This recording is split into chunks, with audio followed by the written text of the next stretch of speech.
Nasa topic po tayo ng idolatry. Sinabi nga natin nung Lunes, wag daw kayong gagawa ng Diyos-Diyosan sa anumang anyo sa bagay, sa langit, sa lupa, o sa tubig. Medyo tuso nga po itong mga idols na to kasi sa simula, mukha namang walang masama. Until yun na nga po yung naging ultimate natin na hinahabol for our sense of identity, security, significance, yung pong posisyon nyo sa kung naglilingkod ka sa gobyerno at ikaw'y halal na opisyal, maganda po yan, public servant po. Pero pag naging ultimate yan, na kailangan mong gumawa ng masama para lang ma-retain yan, then it becomes an idol. Kaya medyo crafty siya o tuso. Nag-o-offer siya ng yung mga false sense of sufficiency, no Martes pinag-usapan, kahapon may false sense of control. Ngayon naman po, ito na naman, false sense of security. Pagka may idols ka, parang feeling mo, secured na ako for life. Alam niyo po, we live in a world na tinatawag, Brad Ted, alam mo to, no? Yung VUCA world. VUCA, yung volatility, uncertainty, complexity, at ambiguity. Yan po yung mundong ginagalawan natin. Lagi pong may constant, unpredictable change. Yung dating ang malamig, ngayon mainit na because of climate control. Ano? Noong 2020, ang dami nating plano. Pumutok yung taal ng January, March, sarado buong mundo because of COVID.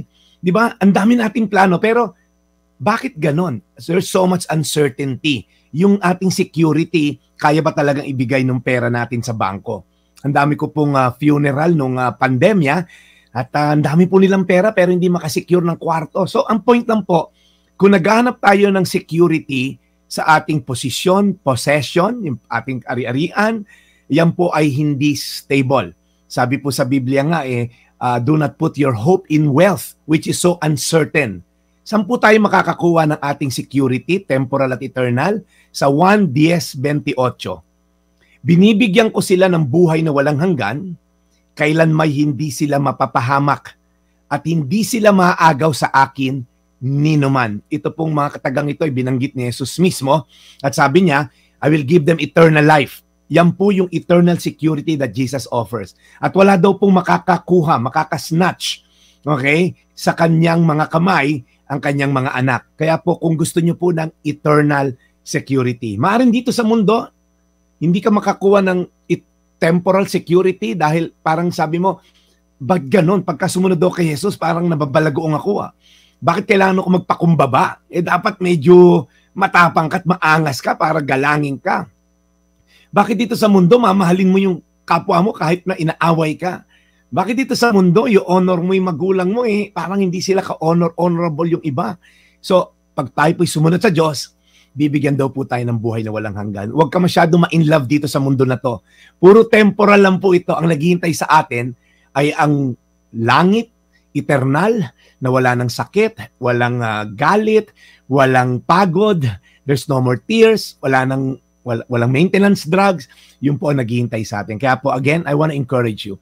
Kung kayo po yung nangungunyapit sa inyong mga idols at parang feeling nyo, ito magbibigay sa akin ng security, hindi po. Kung hindi po yan ng Diyos, hindi kanya mabibigyan ng true security. Tayo po'y manalangin. Panginoon, salamat po sa pangako nyo, Panginoong Jesus, na kami ay hindi mo pababayaan kailanman. Na kami binigyan mo na ng security, yung Holy Spirit, sabi mo, is a guaranteed deposit. Na nung binigay mo sa amin ng banal na Espiritu, kami ay assure na ng eternal security in heaven.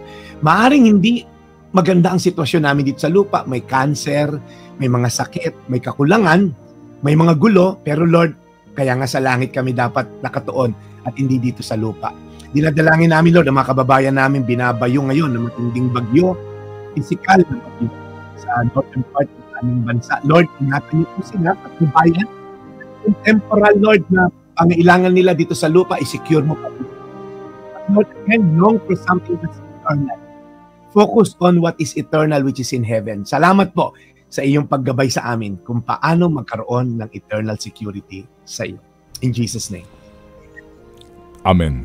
At Panginoon, muli kami dumudulog sa inyo. Alagaan niyo po si Brad Jeff lagi at gabayan sa kanyang pagmimisyon. Salamat din po, Panginoon, sa lahat ng aming tagapakinig na nag-aabang po sa napakagandang balitang hatid ng segment na ito. Alagaan niyo po silang lahat. In Jesus' name we pray. Amen. Amen. Amen.